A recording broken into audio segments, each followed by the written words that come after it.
Chemical kinetics start करते हैं। Chemical kinetics में अपन डील करते हैं speed of reaction and factor affecting of the speed of reaction. ठीक है, अब इसमें पहला टॉपिक है rate of reaction. Rate of reaction कैसे लिखते हैं? चेंज इन कंसंट्रेशन बटा stoichiometry into change in time. अब देखो यहाँ पे स्टाइक्योमेट्री का ध्यान रख लेना, चेंज इन कंसंट्रेशन बटा stoichiometry coefficient into change in time. ठीक है, जैसे ये रिएक्शन है ए स्मॉल बी स्मॉल सी और स्मॉल डी, तो स्टोइक्योमेट्रिक कोफिशिएंट है। ठीक है, तो आप रेट ऑफ रिएक्शन कैसे लिखोगे? जैसे ए के लिए लिखोगे तो चेंज इन कंसंट्रेशन यानी माइनस डेल्टा ए, यानी चेंज इन कंसंट्रेशन ए की बटा ए इसका stoichiometric coefficient into delta T. Delta T है चेंज इन टाइम। ठीक है, तो इस प्रकार आप लिख सकते हैं इसमें रेट ऑफ रिएक्शन। अगर पार्शियल प्रेशर दिया हुआ हो तब भी वही काम करेंगे, पार्शियल प्रेशर में चेंज बटा stoichiometric coefficient into delta T. अगर रेट ऑफ रिएक्शन की यूनिट देखें तो यूनिट होती है मोल बटा लीटर इंटू सेकेंड। अगर पार्शियल प्रेशर में हो तो एटीएम बटा सेकेंड हो जाएगा। Okay, rate of disappearance and rate of appearance की बात करते हैं। रेट ऑफ डिसअपीरियंस कैसे लिखते हैं?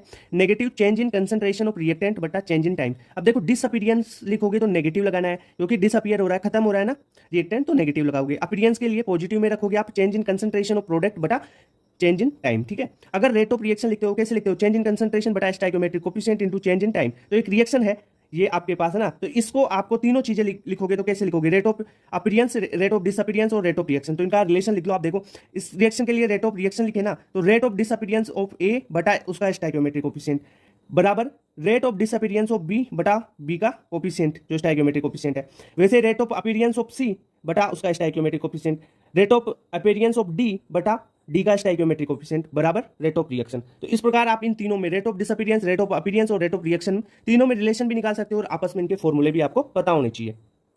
अब बात करते हैं ऑर्डर ऑफ रिएक्शन की। ऑर्डर ऑफ रिएक्शन है ना वो एक्सपेरिमेंटल क्वांटिटी, यानी इसको एक्सपेरिमेंटली ही फाइंड किया जा सकता है। ठीक है, order is not influence by stoichiometry. Okay, order of reaction है ना वो फ्रैक्शन में भी हो सकता है, जैसे 1/2 3/2 ऐसे। ये होल नंबर भी हो सकता है, ये 0 1 2 3 4। ठीक है, और 0 भी हो सकता है। तो ऑर्डर क्या क्या हो सकता है? फ्रैक्शन में हो सकता है, होल नंबर हो सकता है, 0 हो सकता है।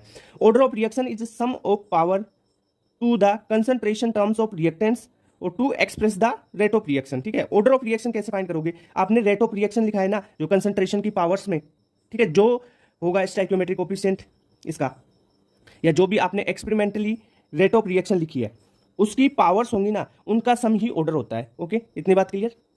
अब बात करते हैं मोलिकुलरिटी। मोलिकुलरिटी होती क्या है? Number of particles which will collide with each other so that reaction can take place. Okay, कोई भी एक एलिमेंट्री रिएक्शन है उसके लिए जो मोलिकुलरिटी होती है वो उसके स्टोइक्योमेट्रिक कोफिशिएंट होते हैं ना उससे फाइंड की जा सकती है। जैसे अब एक रिएक्शन है 2A + 1B से प्रोडक्ट बना है, तो इसकी मोलिकुलरिटी कैसे देखोगे? ये एक एलिमेंट्री रिएक्शन है तो इसकी मोलिकुलरिटी इसके स्टोइक्योमेट्रिक कोफिशिएंट का योग हो जाएगा, सम हो जाएगा। तो 2 है इसका कोफिशिएंट और इसका कोफिशिएंट 1 है, तो क्या हो जाएगा? मोलिकुलरिटी 3 हो जाएगी ना, 2 + 1 3। तो मोलिकुलरिटी भी 3 और इसका अगर रेट ऑफ रिएक्शन लिखते हैं तो इसका क्या जो ऑर्डर ऑफ रिएक्शन है वो भी 3 हो जाएगा। ओके, रेट कांस्टेंट की बात करते हैं कि सर जीरो ऑर्डर के लिए, फर्स्ट ऑर्डर के लिए, सेकंड ऑर्डर के लिए क्वेश्चन में रेट कांस्टेंट पूछा जाता है। ट्रिक भी बताऊंगा इसकी और सारा कॉन्सेप्ट बताने वाला हूं। रेट ऑफ रिएक्शन कैसे लिखते हो? रेट ऑफ रिएक्शन बराबर के इंटू कॉन्सेंट्रेशन की पावर एन। एन क्या है? Order of reaction. ठीक है, अगर आपको यहाँ पे जो के है ना वो होता है रेट कांस्टेंट और इस के को निकालना है, के की यूनिट निकालनी है। सीधा आपको एक फॉर्मूला ध्यान रखना है, के बराबर मोल बटा लीटर। ठीक है, वर्क इट, और इसकी पावर है 1 - n। ठीक है, और सेकंड है ये इनवर्स में, सेकंड की पावर -1। अब यहाँ पे n की वैल्यू अगर जीरो ऑर्डर के लिए आपको के की यूनिट चाहिए तो n की वैल्यू 0 रख दो, तो 1 - 0 तो 1 ही हो गया। तो मोल बटा लीटर बटा सेकंड, तो क्या जाएगा? जीरो ऑर्डर के लिए के बराबर mole litre inverse second inverse. अगर यहाँ पे n की वैल्यू 1 रखोगे तो फर्स्ट ऑर्डर के लिए हो जाएगी, तो सेकंड इनवर्स बचेगा। 1 - 1 0 हो जाएगा, तो ये फर्स्ट ऑर्डर के लिए सेकंड इनवर्स ओनली यही बचेगा। ठीक है, तो ऐसे आप काम कर लोगे। सेकंड ऑर्डर के लिए काम कर लो, फर्स्ट ऑर्डर के लिए सॉरी ये हो गया ना सेकंड इनवर्स, और सेकंड ऑर्डर के लिए यहाँ पे 1 - 2 करोगे तो ये इनवर्स हो जाएगा, तो लीटर ऊपर चल जाएगा, मोल नीचे हो जाएगा। तो मोल इनवर्स लीटर की पावर 1 और सेकंड इनवर्स हो जाएगा। तो ये आपको के की यूनिट्स है फर्स्ट ऑर्डर के लिए, सेकंड ऑर्डर के लिए, थर्ड ऑर्डर के लिए, कैसे भी आप निकाल सकते हो। ठीक है, इस कॉन्सेप्ट से।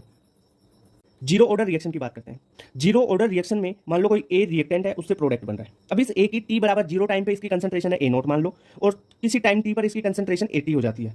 ठीक है, ए टाइम किसी टी बराबर 0 टाइम पर A0 बराबर A माना, प्रोडक्ट 0 है उस टाइम। अगर टी टाइम पे प्रोडक्ट X बन गया तो रिएक्टेंट कितना होगा? A - X। ठीक है, इतनी बात क्लियर। ओके, इसकी रेट ऑफ रिएक्शन के लिए फॉर्मूला क्या होगा? ROR अपन लिखते हैं, के क्या है? रेट कांस्टेंट इनटू ए की कंसंट्रेशन की पावर अब यहाँ पे एन एन का मतलब क्या है भाई, ऑर्डर ऑफ रिएक्शन तो यहाँ पे जीरो है तो ए की पावर जीरो हो जाएगी। ओके, एक तो ये रिएक्शन है उस जीरो ऑर्डर के लिए आपको ये फॉर्मूला याद रखना है। दूसरा आपको ए नोट का फॉर्मूला याद रखना है, A nought minus A T. A nought है किसी जीरो टाइम पर और किसी टी टाइम पर ए टी कंसंट्रेशन है ए की, बराबर के टी होता है। Rate of reaction concentration of reactant पे डिपेंड नहीं करती क्योंकि कंसंट्रेशन ऑफ रिएक्टेंट की पावर जीरो है। तो रेट ऑफ रिएक्शन और कंसंट्रेशन ऑफ रिएक्टेंट में इस प्रकार एक सीधी रेखा आ जाएगी। ठीक है, हाफ लाइफ की बात करें तो हाफ लाइफ क्या होती है, time in which reactant is 50% reactant. 50% react कब होगा, हाफ लाइफ पर, तो टी हाफ बराबर ए नोट बटा 2 के इसकी हाफ लाइफ होगी। ओके, फर्स्ट ऑर्डर रिएक्शन की बात करते हैं।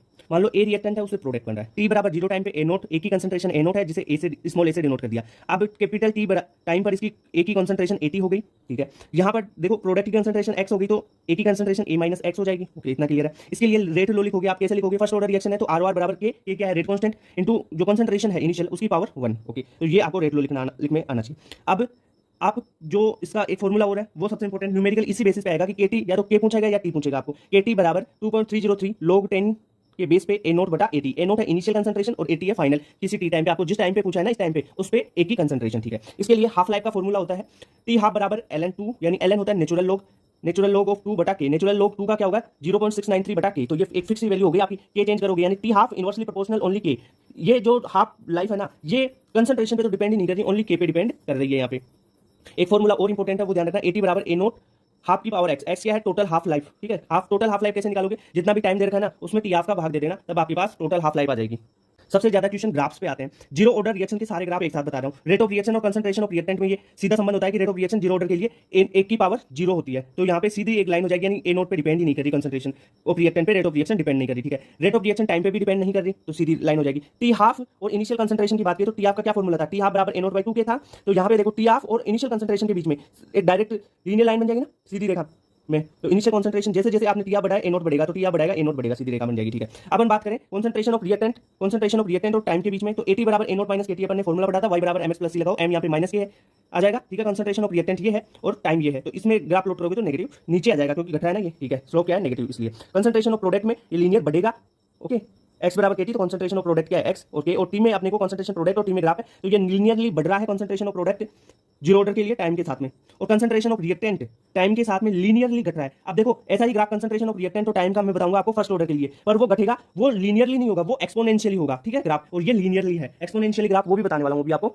ग्राफ्स जो फर्स्ट ऑर्डर रिएक्शन के हैं उनको सारे को एक साथ कर लेते हैं। रेट ऑफ रिएक्शन और टाइम में अपन ग्राफ खींचते हैं, तो रेट ऑफ रिएक्शन बराबर के ए नोट, ठीक है, ई की पावर माइनस के टी होता है। जैसे वाई बराबर एम एक्स प्लस सी लगाओगे तो रेट ऑफ रिएक्शन और टाइम के बीच में ग्राफ प्लॉट करोगे तो ये देखो एक्सपोनेंशियली डिक्रीज कर रहा है। ठीक है, यहाँ पे कंसंट्रेशन ऑफ रिएक्टेंट और टाइम के बीच में ग्राफ खींचोगे तो एक्सपोनेंशियली डिक्रीज करेगा, और कंसंट्रेशन ऑफ प्रोडक्ट और टाइम के बीच में ग्राफ खींचोगे तो ये फर्स्ट ऑर्डर के लिए एक्सपोनेंशियली इंक्रीज करेगा। इस टाइम पे जाके कंसंट्रेशन ऑफ प्रोडक्ट फिक्स हो जाएगी, फिर बाद में नहीं बढ़ेगा, फिर ये सीधा ग्राफ यहाँ से एक सिंपल लाइन में चले जाएगा। ठीक है, टी हाफ और इनिशियल कंसंट्रेशन की बात करें तो टी हाफ इनिशियल कंसंट्रेशन पे डिपेंड ही नहीं करता, क्योंकि टी हाफ क्या होता है, टी हाफ बराबर 0.693 बटा ये होता है ना।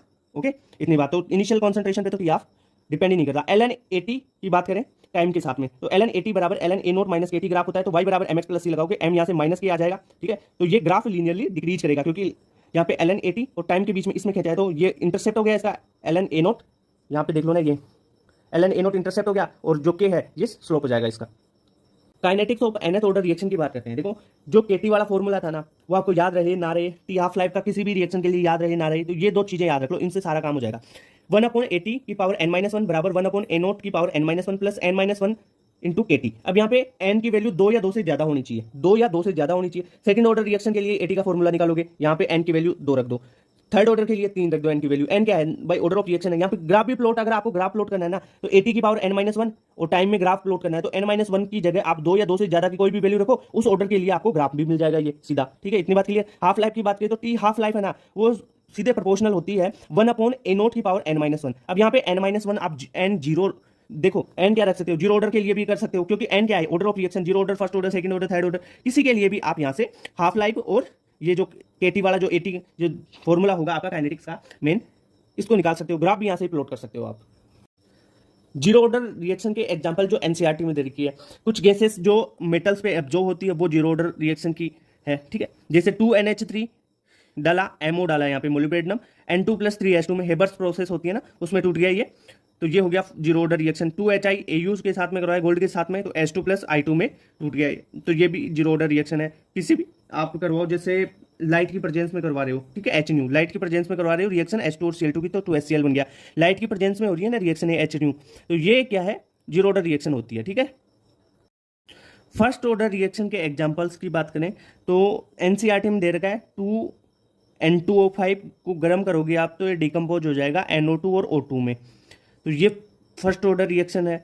जितने भी रेडियो एक्टिव डीके मिले आपको, रेडियो एक्टिव डीके पूरे जितने भी हैं सारे फर्स्ट ऑर्डर रिएक्शन है। सुक्रोज और एस्टर का हाइड्रोलाइसिस एसिडिक मीडियम में, ध्यान रखना एसिडिक मीडियम में, ये भी फर्स्ट ऑर्डर रिएक्शन है, okay. Pseudo first order reaction की बात करते हैं, क्या होती है, reaction which seems to be bimolecular but in reality they are unimolecular.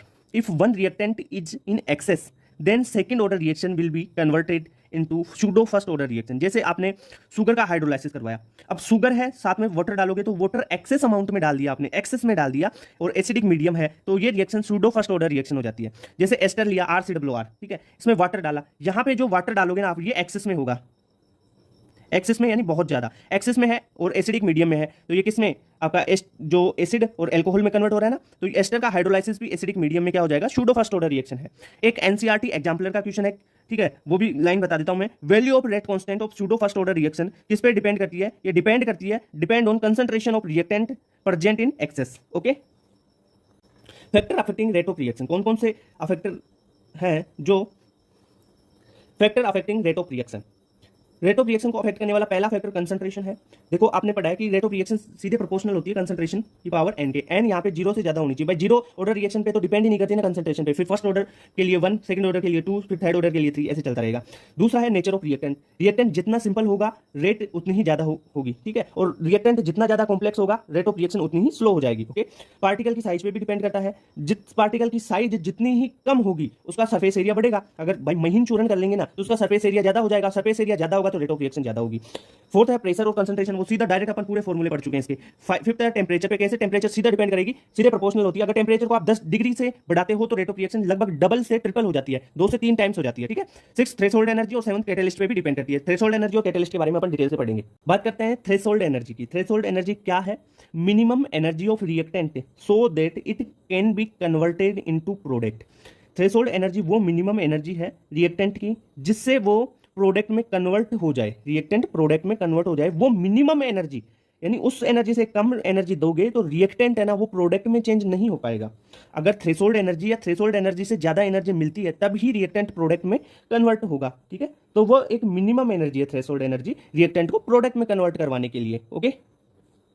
अब बात करते हैं एक्टिवेशन एनर्जी की। एक्टिवेशन एनर्जी क्या है, energy given to reactant so that it energy become equal to threshold energy and can be converted into product. यानी वो energy दो आप रिएक्टेंट को, जितनी एनर्जी दोगे तब रिएक्टेंट की एनर्जी थ्रेशोल्ड एनर्जी पे पहुंच जाए, और थ्रेशोल्ड एनर्जी पे रिएक्टेंट की एनर्जी पहुंच गई तो रिएक्टेंट प्रोडक्ट में कन्वर्ट हो जाएगा। तो आपने जो एनर्जी दी है ना रिएक्टेंट को कि ताकि वो रिएक्टेंट थ्रेशोल्ड एनर्जी तक पहुंचे, वो एनर्जी ही एक्टिवेशन एनर्जी कहलाती है। जैसे एनर्जी और रिएक्शन कोऑर्डिनेट का एक ग्राफ बनाया, यहाँ पे देखो रिएक्टेंट से प्रोडक्ट बन रहा है, रिएक्टेंट से ये थ्रेशोल्ड एनर्जी तक आपका एक्टिवेशन एनर्जी फॉरवर्ड है और प्रोडक्ट से आपकी थ्रेशोल्ड एनर्जी तक एक्टिवेशन एनर्जी बैकवर्ड है।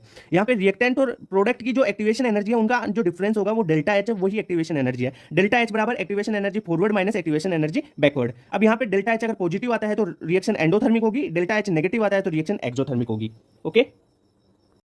आरएनएस इक्वेशन की बात करते हैं। भाई अभी रिसेंटली क्वेश्चन आया कि आरएनएस जो इक्वेशन है किस किस में रिलेशन बताता है, ये रेट कांस्टेंट और टेंपरेचर और एक्टिवेशन एनर्जी के बीच में रिलेशन बताता है। और रिलेशन क्या है, के बराबर ए ई की power minus E upon R T. ये यहाँ पे एक्टिवेशन एनर्जी है, के है यहाँ पे रेट कांस्टेंट, ए क्या है प्री एक्सपोनेंशियल फैक्टर, ठीक है। इतनी बात क्लियर। अगर इसका नेचुरल लॉग लेते हैं, नेचुरल लॉग करते हैं तो एल एन के बराबर L N A plus L N E की power minus E R T. अब एल एन ई की power minus E upon R T क्या हो जाएगा, minus E upon R T, क्योंकि पावर होती है एल एन में, ई के एल एन में जो पावर होती है वो आगे आ जाती है ना वैसे। तो एल एन के बराबर L N A minus E upon R T. अब यहाँ से आप ग्राफ लोगे तो कैसे, y बराबर यहाँ पे ये एम एक्स प्लस सी का ये ग्राफ बना लो। यहाँ से m क्या हो जाएगा, स्लोप हो जाएगा minus E upon R T, ठीक है।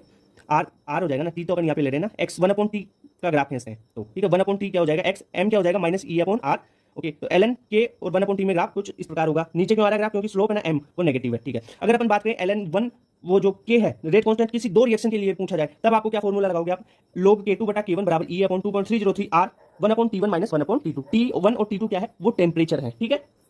अब बात करते हैं कोलिजन थ्योरी की। कोलिजन थ्योरी के तीन आपको स्टेटमेंट ध्यान रखने हैं। पहला कि reactants must collide with one and another, एक दूसरे के साथ रिएक्टेंट कोलाइड करनी चाहिए। दूसरी बात, only those reactant whose energy greater than threshold energy will be converted into products. इन मैंने पहले भी बता चुका कि वो रिएक्टेंट जिनकी एनर्जी थ्रेशोल्ड एनर्जी से ज्यादा हो तभी तो वो प्रोडक्ट में कन्वर्ट होंगे, तो ये भी यही बोल रही है, ठीक है। तीसरा पॉइंट है कि इनमें इफेक्टिव कोलिजन होना चाहिए, यानी इनका प्रॉपर ओरिएंटेशन होना चाहिए, ओरिएंटेशन सही होगा तब ही इसमें कोलाइड होगा। ओके, इसके लिए ए बराबर पी जेड, अपन एक फॉर्मूला पढ़ते हैं। ए है यहाँ पे आरएनएस कांस्टेंट, पी है प्रोबेबिलिटी फैक्टर, यानी कितनी बार इसमें प्रोबेबिलिटी है कोलिजन की वो उसका फैक्टर, और जेड है यहाँ पे कोलिजन फ्रीक्वेंसी। ओके।